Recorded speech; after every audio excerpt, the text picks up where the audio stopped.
yang arthropoda ya. Oke, sebentar saya coba lihat dulu. Ya, mungkin nanti bisa diinfokan ke temannya yang belum join untuk bisa segera join ya. Jadi kita langsung lanjut aja ke materi, masuk ke materinya. Oke, saya mulai ya. Assalamualaikum warahmatullahi wabarakatuh.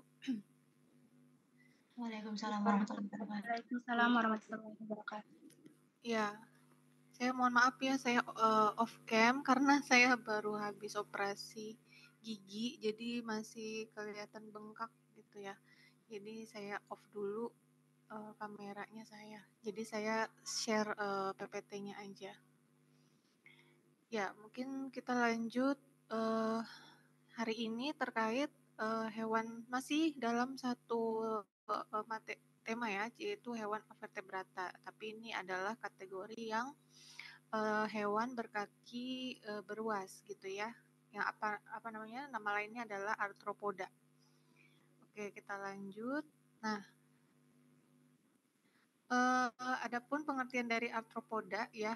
Nah, jadi yang termasuk dalam arthropoda itu adalah hewan dengan kaki yang berruas-ruas, kemudian ada berkukunya juga, dan juga dia bersegmen atau berbagian ya, berbagian. Jadi arthropoda itu sendiri itu berasal dari bahasa Yunani, ada kata arthro yang artinya ruas dan podos artinya kaki. Artinya dia memiliki tadi ya, kaki yang berruas-ruas. Nah, kalau yang kemarin itu sudah saya jelaskan ya, terkait ada yang diploblastik ya, ciri-cirinya ada yang tripoblastik. Nah, kalau yang arthropoda ini dia termasuk dalam tripoblastik seromata ya, dan juga dia termasuk dalam bilateral simetris ya.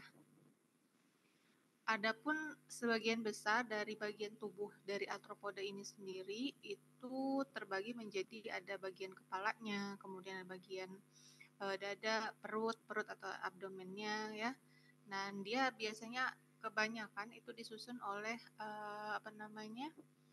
ada kerangka luarnya seperti itu, seperti cangkang juga gitu ya, tapi ini berbeda gitu. Oke, kita lanjut.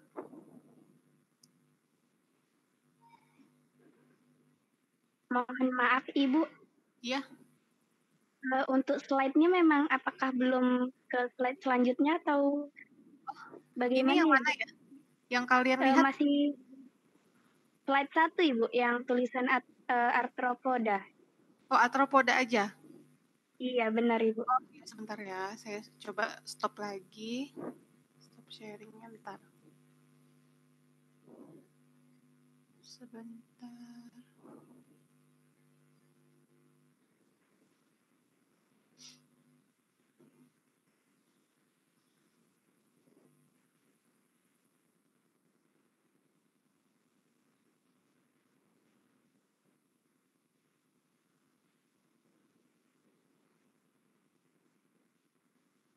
Ini bisa terubah, Dek?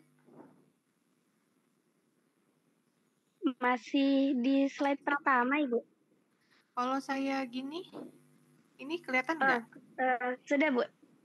Iya. Nah, saya begini aja ya, nggak apa-apa ya. Yang tadi Iya, itu saya coba ini, apa namanya? Saya slideshow ya. Jadi perbesar tapi nggak kelihatan ya. Kalau gini kelihatan iya, ya? Ibu. Nampak Bu, sudah. Oke, ya udah. Kayak Ya, gini terima aja ya, kasih nggak apa-apa banyak ya. Ibu. Iya, makasih Baik ya. Ibu. Sudah diingatkan. Oke, jadi kita lanjut. Tadi ini adalah salah satu pengertian arthropoda tadi ya. Oke, kita lanjut ke slide selanjutnya. Bentar, ini kenapa ya? Nah, ini adalah ciri-ciri ya atau karakteristik dari hewan arthropoda. Jadi kalau kita lihat ya di bagian-bagian dari hewan arthropoda ini, yang pastinya dia memiliki tubuh yang berruas-ruas. Kemudian dia juga memiliki alat indera ya. Jadi ada yang namanya antena ya sebagai alat perabanya. Kemudian ada organ pendengaran dan lain sebagainya. Kemudian bagian kerangka luarnya itu sama ya, jadi dia disusun oleh yang namanya zat kitin ya. Nah, atau namanya kalau kerangka luarnya itu dinamanya exoskeleton gitu ya. Jadi dia yang membungkus menutupi gitu ya, menutupi dari bagian anggota dalam tubuhnya. Nah, itu disusun oleh yang namanya zat kitin. Kemudian ada alat pernapasannya ya, secara umumnya itu ada yang menggunakan trakea, insang, dan juga paru-paru. Nah, paru-parunya di sini adalah paru-paru buku, seperti itu ya. Kemudian untuk ada juga alat pencernaannya, kemudian ada sistem reproduksinya, dan kebanyakan untuk habitatnya itu ada di darat, air tawar, dan juga air laut. Nanti kita akan lihat lagi ya contoh-contoh dari kelompok arthropoda ini. Nah, ini adalah contoh-contoh kelompok dari hewan arthropoda ya. Jadi ada yang masuk dalam Crustaceae, Arachnida, Myriapoda, dan Insectida. Jadi ada perbedaan di antara keempat kelompok tersebut ya. Nanti kalian bisa membacanya sendiri. Kemudian kita lanjut ke klasifikasi pertama ya. Nah, ini adalah klasifikasi tadi ya yang sudah saya sebutkan. Jadi Crustaceae itu sendiri adalah kelompok yang termasuk udang-udangan. Nah, jadi kalau misalnya nama lainnya dari udang-udangan itu dia kelompoknya adalah Crustaceae ya. Kemudian ada kalajengking dan laba-laba itu masuk dalam kategori Arachnida. Kemudian kaki seribu masuk dalam Myriapoda dan serangga itu masuk dalam Insecta ya. Nah, jadi nanti diingat ya nama lainnya gitu ya, nama lain dari kelompok hewan tersebut. Untuk contohnya sendiri banyak ya jenisnya. Jadi untuk yang Crustacea itu banyak ada sendiri jenisnya. Ada udang windu dan lain sebagainya. Laba-laba juga sama. Kemudian Myriapoda juga ya. Kalau kalian pernah lihat mungkin yang kita sebut dengan lipan ya kalau di sini atau kelabang. Nah, itu masuk dalam golongan Myriapoda. Kemudian kaki seribu, luwing itu masuk dalam Myriapoda. Adapun juga serangga seperti kupu-kupu, ya, kemudian nyamuk dan lain sebagainya itu termasuk dalam Insecta. Nah, kita masuk ke dalam yang kelompok pertama yaitu Crustaceae ya. Jadi untuk ciri-cirinya mungkin seperti yang kalian ketahui, kemarin mungkin ada yang menggunakan sampel ini ya pada praktikum kemarin menggunakan udang. Nah, pada proses pembelahannya, jadi kalian pasti sudah tahu bagian-bagiannya apa aja gitu ya. Nah, kalau di sini, jadi dia ada yang namanya antena ya, antena. Kemudian ada bagian cephalothorax atau bagian kepalanya. Kemudian ada abdomen dan juga ada bagian telson ya. Nah, kemudian untuk alat pergerakannya itu ada yang namanya kaki jalan dan juga kaki renang gitu ya. Nah, ini adalah contoh dari Crustaceae, yaitu udang ya. Nah, ini terbagi lagi ya menjadi beberapa bagian jenis gitu ya. Jadi ada dari Crustaceae tadi itu terbagi lagi menjadi beberapa. Jadi nanti kalian bisa perhatikan sendiri. Nah, untuk manfaatnya ya. Jadi kalau yang jadi manfaatnya ini ada yang menguntungkan ya peranannya, ada juga yang sifatnya merugikan. Nah, kalau yang menguntungkan ini yang pastinya seperti yang kalian ketahui, kalau misalnya Crustacea ini kan dia masuk dalam kategori hewan yang memiliki kandungan protein yang tinggi ya, seperti udang, lobster, kepiting. Nah, ya itu ya. Kemudian dia juga merupakan salah satu sumber makanan juga ya, atau dia berperan sebagai zooplankton, menjadi sumber makanan untuk hewan yang lainnya. Kemudian ada yang peranan yang merugikan, di mana bisa merusak kapal, kemudian bisa menjadi parasit bagi hewan yang lainnya, ataupun juga mengganggu sistem irigasi di sawah misalnya, seperti itu ya. Oke, kemudian kita lanjut ke kategori yang selanjutnya. Tadi kan Crustacea, nah kita ini masuk ke dalam yang Arachnida ya. Jadi arachnida ini dia juga memiliki kurang lebih ciri-ciri yang hampir sama ya seperti crustacea juga. Jadi kalau kita perhatikan di sini ada beberapa bagian ya. Jadi ada cephalothorax ya. Kemudian ada abdomen, spinneret dan spinneret ya. Spinneret. Kemudian ada pedipalps dan cervix ya. Nah, untuk arachnida ini salah satu contohnya itu seperti laba-laba ya, di mana laba-laba ini hidupnya ada yang di darat ya, gitu. Kemudian ciri khusus dari si laba-laba ini dia memiliki yang namanya spinneret, di mana spinneret ini merupakan penghasil seperti benang gitu ya, benang di mana ini untuk membantu si laba-laba itu dalam menangkap mangsanya. Nah, itu ya. Jadi bedanya kalau yang di laba-laba ini dia ada khusus gitu ya, seperti mengeluarkan benang. Mungkin kalau bisa kalian perhatikan seperti ini. Nah, jadi dia mengeluarkan yang namanya seperti benang gitu ya, dimana ini berfungsi untuk bisa menangkap mangsanya seperti itu ya. Nah, jadi sudah tahu ya dari mana keluarnya benang tadi gitu ya. Mungkin kalau kita perhatikan laba-laba ada jaring laba-laba gitu ya, itu gimana caranya ya dia mengeluarkannya, ternyata dari bagian bawahnya ya, bagian bawah dari tubuhnya seperti itu. Kelihatan ya Dek ya? Kelihatan. Kelihatan nih Bu. Ya, oke. Nah, ini lanjut ya. Jadi yang tadi seperti laba-laba tadi ya. Jadi ini adalah jenis-jenis dari arachnida tadi ya. Nah, jadi ada yang seperti laba-laba, kemudian ada yang bentuknya seperti skorpion atau kalajengking ya. Itu masuk dalam kategori arachnida. Adapun peranan dari arachnida itu sendiri ya, dia sebagai untuk mengendalikan yang namanya populasi serangga gitu ya, atau hama bisa juga.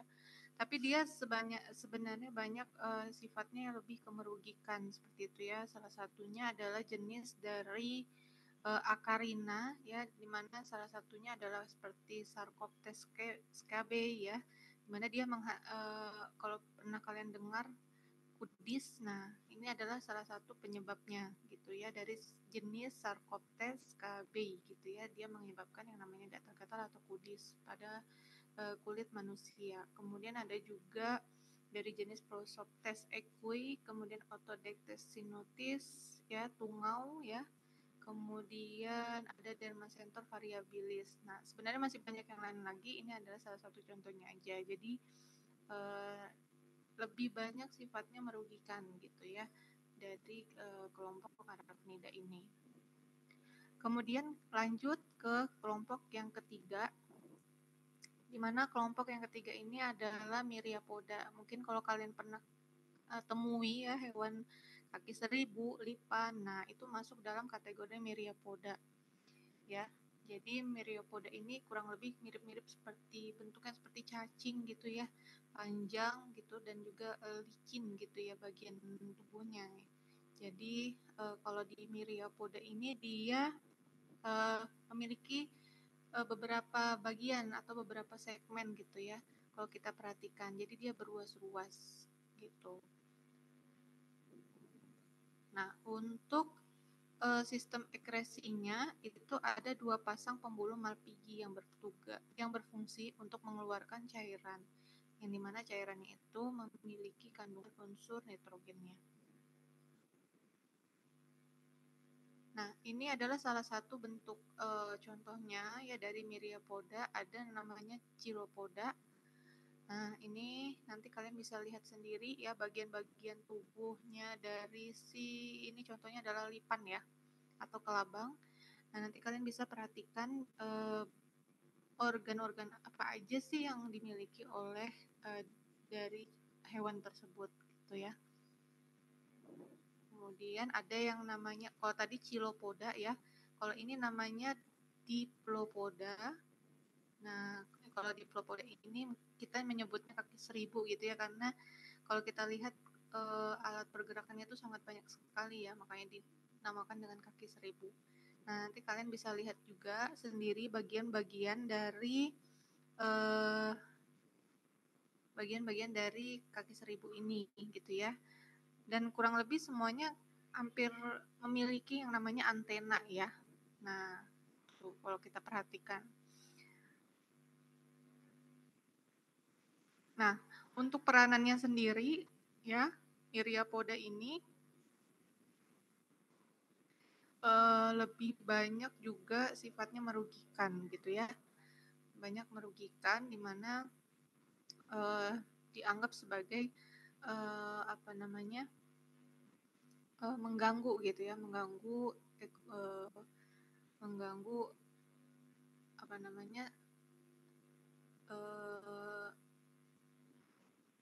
ini ya, mengganggu, mungkin kalau kita perhatikan itu ya kayak mengganggu gitu, dan juga kalau misalnya kena tubuh kita itu seperti gatal gitu ya. Nah, tapi sebenarnya dia juga ada keuntungannya juga. Nanti kita lihat di bagian akhir ya, dia ada keuntungannya. Nah, kita lanjut aja ke insekta. Jadi insekta ini tadi adalah nama lainnya adalah serangga. Nah, di mana serangga ini, insekta ini masuk juga dalam kategori arthropoda ya. Contohnya seperti apa? Contohnya seperti seperti jangkrik ya, kemudian belalang, semut, lebah, nyamuk, lalat, kupu-kupu, itu semuanya masuk dalam kategori insekta atau serangga. Nah, dimana kalau yang serangga ini dia memiliki sistem pernapasan dengan menggunakan yang namanya trakea. Nah, kurang lebih sama juga, jadi bagian kulit luarnya itu tersusun oleh yang namanya zat kitin ya, jadi diingat itunya ya. Jadi kerangka luar dari penyusun dari kerangka luar dari si arthropoda ini dia tersusun dari zat kitin atau bagian protein gitu ya. Nah, atau ini dinamakan dengan exoskeleton atau kerangka luarnya. Exo itu berarti di luar gitu ya. Kemudian ini pembagiannya yang nanti bisa dilihat aja. Jadi nah ini kalau kita kategorikan ada atau tidaknya sayap ya pada insekta ini tadi. Jadi dia ada yang namanya apterygota, kemudian atau yang tidak memiliki sayap. Kemudian ada juga yang memiliki sayap yaitu pterygota. Jadi jangan terbalik nanti ya kalau misalnya di ujian ada saya tanyakan. Jadi kalau yang apteri itu berarti tidak memiliki sayap ya gitu. Jadi ingat-ingat aja depannya apterygota berarti dia tidak memiliki. Kalau yang pteri berarti sebaliknya dia memiliki. Nah, ternyata pterygota ini sendiri itu dibagi lagi menjadi dua, ada yang namanya exo sama ada yang namanya endo ya. Dimana kalau exo kan pastinya seperti yang kalian ketahui berarti artinya di luar ya, bagian luarnya. Kemudian kalau yang endo berarti bagian dalamnya. Ternyata banyak contoh-contohnya ya dari yang exopterygota ini. Jadi banyak lagi jenisnya ternyata. Jadi ada Orthoptera, Odonata, Isoptera dan lain sebagainya. Nanti bisa dilihat ya. Kemudian ini adalah Endopterygota. Ya, kalau tadi adalah exo, kalau ini adalah endo ya. Ya. Nah, ini ternyata dibagi lagi banyak juga bagiannya. Jadi ada yang Megaloptera, Hymenoptera dan lain sebagainya. Ya, nanti kalian lihat sendiri jenis-jenisnya, kemudian contoh-contohnya apa aja gitu ya. Nah, adapun peranan ya dari insekta ini, jadi ada yang sifatnya menguntungkan, juga ada yang sifatnya merugikan. Jadi kalau yang menguntungkan itu contohnya dia salah satunya adalah membantu dalam proses penyerbukan ya, dimana yang dilakukan oleh kupu-kupu, kumbang seperti itu. Kemudian yang kedua manfaatnya adalah menghasilkan yang namanya serat sutra ya, dimana dihasilkan dari ulat sutra atau nama latinnya adalah Bombyx mori. Nah, selain itu, peranan yang menguntungkan lainnya lagi adalah dia menghasilkan madu yang dihasilkan oleh lebah madu. Kemudian ada sebagai obat tradisional juga, kemudian membantu dalam proses penghancuran sampah organik ya, proses degradasi, kemudian untuk peranan yang merugikan ya, dia juga tapi bisa menyebabkan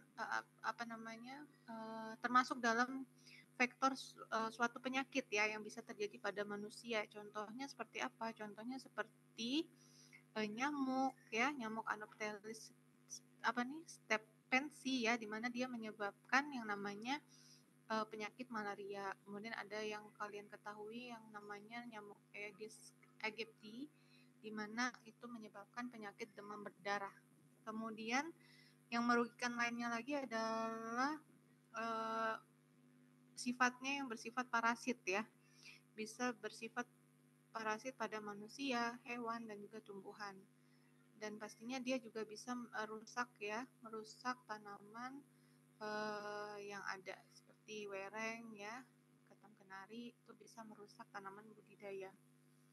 Nah itu ya, jadi ada yang menguntungkan juga tapi ada juga yang merugikan. Nah ini adalah tadi sudah ya, berarti dalam arthropoda itu ada 4 kelas ya yang perlu kalian ingat. Jadi ada yang namanya Crustaceae, Arachnida, Myriapoda, dan juga Insecta ya. Nah untuk yang pertama adalah sistem organ dari arthropoda ini yang kita lihat di sini adalah sistem reproduksinya ya. Jadi untuk sistem reproduksi sendiri dari arthropoda ini kebanyakan yaitu sifatnya gonokoris. Ada yang tahu itu gonokoris itu apa ya? Coba bisa ada yang jelasin nggak? Gonokoris itu dia seperti apa sih maksudnya?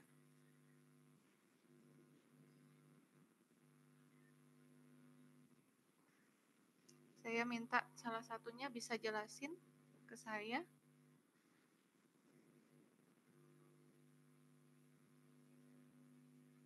Coba kalian cari dulu. Apa itu yang izin mau konfirmasi Bu, gonokoris itu yang hanya memiliki satu jenis kelamin kah Bu? Ya, benar nggak? Yang lain bagaimana? Benar apa tidak? Benar Bu. Ya, jadi satu ya. Kalau misal berarti dia dibuahi secara internal ya, atau kopulasinya itu dilakukan oleh gonopod ya, dengan cara ovipar. Ada ovipar, vivipar, sama ovovivipar. Apa tuh bedanya? Coba dicari.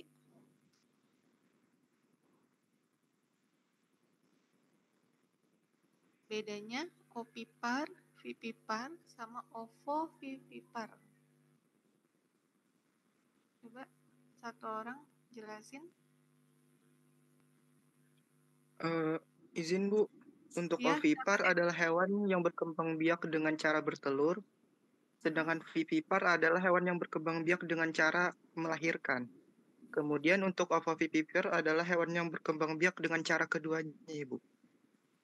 Oke, kalau yang ovo berarti dia dengan cara keduanya ya, bisa dengan ovipar dan juga vivipar gitu ya. Oke. Oke, ini adalah sistem reproduksinya ya. Ya, gitu ya. Jadi kita lanjut.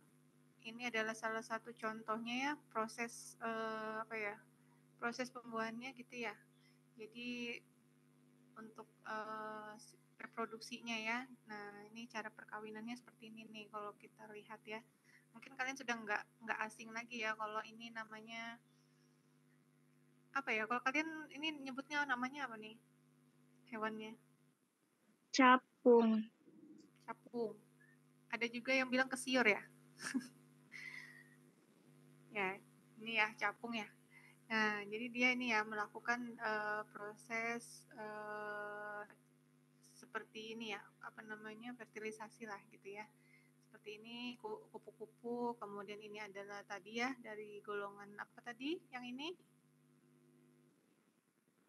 Ayo. Myriapoda. Ya, Myriapoda ya. Kalau ini apa? Insecta. Insecta. Ini juga Insekta. Insekta. Ya. Kalau ini? Crustacea. Ya, oke. Jadi harus bisa membedakan ya. Jadi udah tahu bedanya apa ini ya. Dia masuk dalam kelompok yang mana. Nah, ini adalah proses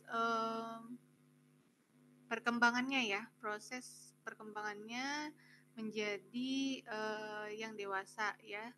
Nah, nanti di sini ada seperti step-stepnya ya, di mana dia mengalami perubahan ya, yang darinya misalnya dari telur, kemudian nanti akan menjadi larva ya, kemudian nanti akan berubah menjadi yang namanya pupa, berubah lagi menjadi yang namanya imago, dan nanti lanjut menjadi kupu-kupu dewasa. Sama juga dengan yang hewan yang lainnya ya, seperti nyamuk ya, kemudian udang, nanti kalian belalang gitu ya, nanti kalian lihat sendiri perbedaannya di mana sih dalam proses perkembangannya dia ya, seperti itu.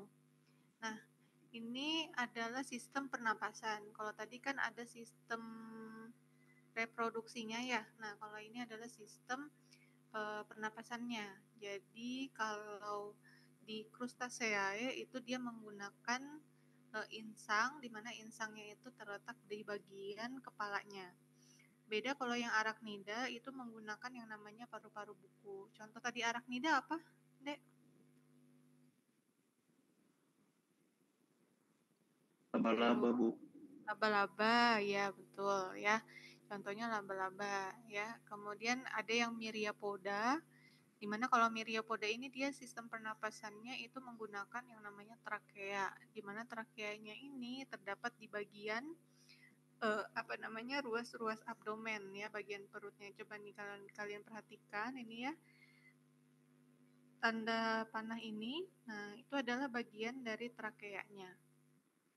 Nah, ini ya, ini kalau diperbesar lagi nih, ini kan yang kecilnya ya, kalau diperbesar lagi seperti ini. Nah, ini adalah namanya trakea. Kemudian ada lagi yang namanya insekta. Nah, jadi kalau insekta itu kurang lebih sama ya seperti Myriapoda, berarti dia ya menggunakan yang namanya trakea juga gitu ya. Dimana trakeanya ini terletak pada ruas-ruas abdomen. Nah, nanti kalau misalnya saya tanya di ujian di mana letak sistem pernapas trakea pada Myriapoda dan insekta. Nah, kalian sudah tahu ya jawabannya terletak pada bagian abdomennya ya, bagian ruas-ruas dari abdomennya ya. Oke. Nah, ini adalah sistem pencernaannya. Kalau tadi sistem pernapasan, kemudian ada lagi yang namanya sistem pencernaan. Jadi sistem pencernaannya itu kurang lebih ya secara umumnya adalah melalui dari yang pertama adalah mulut, faring, esofagus, kemudian tembolok ya, seperti yang kemarin kalian sudah tahu tembolok fungsinya untuk apa, menyimpan cadangan makanan sementara ya. Kemudian ada yang namanya lambung, usus halus, usus besar, kemudian ada anus. Nah, ada pula yang namanya sistem ekskresi atau sistem proses pengeluarannya ya. Nah, di mana kalau sistem ekskresi arthropoda ini secara umumnya itu menggunakan yang namanya pembuluh malpighi ya, dia khusus ya. Jadi dia namanya pembuluh malpighi ya. Nanti dia akan mengeluarkan seperti cairan kelenjar hijau gitu. Selain sistem pencernaan, sistem ekskresi, ada juga yang namanya sistem saraf ya. Jadi sistem sarafnya ini itu namanya adalah sistem saraf tangga tali ya. Dimana kalau kalian perhatikan tadi ya, nanti coba kalian perhatikan lagi nanti di bagian organnya tadi ya. Nah, itu ada yang namanya saraf ventral. Ada juga dia dihubungkan yang namanya ganglion di otaknya seperti itu. Alat inderanya seperti apa? Seperti antena, kaki ya, dimana itu berfungsi dalam sebagai alat perabanya. Kemudian di insekta ini sendiri juga dia ada yang namanya membran timpani, di mana membran timpani ini digunakan sebagai alat pendengaran. Itu khusus di insekta ya, gitu. Jadi ini secara umumnya aja gitu ya. Nah, nanti untuk detailnya kalian yang harus cari sendiri ya, bagaimana sistem saraf dari masing-masing kelompok tadi ya, keempat tadi. Lanjut ke sistem peredaran darah ya. Jadi dia banyak ya sistem ininya ya, sistem organnya gitu ya. Ada sistem pernapasan, kemudian sistem pencernaan, ekskresi, saraf ya, kemudian ada yang namanya sistem peredaran darahnya. Jadi kalau kita perhatikan di sini itu adalah termasuk dalam sistem peredaran darah yang terbuka ya. Berarti dia bukan sistem peredaran tertutup tapi yang terbuka. Apa kemarin itu kalau yang sistem peredaran darah terbuka bedanya sama yang tertutup? Ayo, apa yuk? Kemarin bedanya yang sistem peredaran darah terbuka sama tertutup.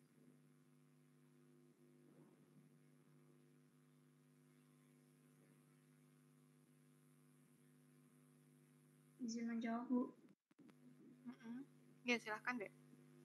Kalau sistem peredaran tertutup itu berada dalam pembuluh darah, kalau terbuka tidak berada dalam pembuluh darah. Oke, ya. Ya, jadi itu bedanya ya. Kalau kemarin itu dia melalui yang namanya kebanyakan melalui pembuluh darah ya, kalau yang tertutup ya. Nah, jadi kalau yang di sistem peredaran darah dari arthropoda ini dia ada yang namanya hemosianin ya. Nah, di mana hemosianin ini ada yang memiliki fungsinya seperti mengangkut oksigen, kemudian juga bisa mengangkut yang namanya makanan ya, gitu. Kalau di Crustacea dia warnanya seperti kuning kehijauan ya, hemosianinnya gitu. Jadi semua memiliki yang namanya hemosianin ya dari kategori arthropoda ini gitu.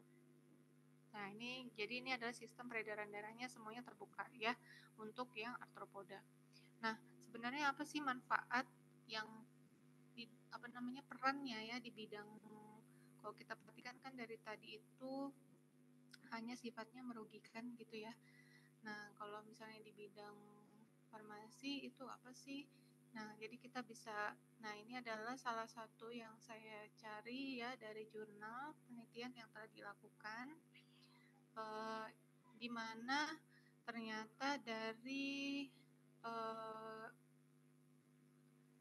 arthropoda ini ya memiliki kan tadi banyak beberapa jenisnya ya. Nah, ternyata dia memiliki banyak keuntungan juga ya. Salah satunya bisa menjadi sebagai obat ya. Nah, kalau kita perhatikan di sini ini adalah salah satu contoh dari arthropoda jenis dari Scolopendra spp ya. Ternyata bisa digunakan untuk mengobati yang namanya artritis ya. Nah, kemudian bisa dari Beovera bassiana. Nah, itu juga bisa digunakan untuk mengobati yang namanya stroke seperti itu. Ya, jadi bisa digunakan sebagai obat-obatan ya. Kalau artritis ini apa, Dek? Dia mengobati apa ini berarti? Artritis itu apa sih?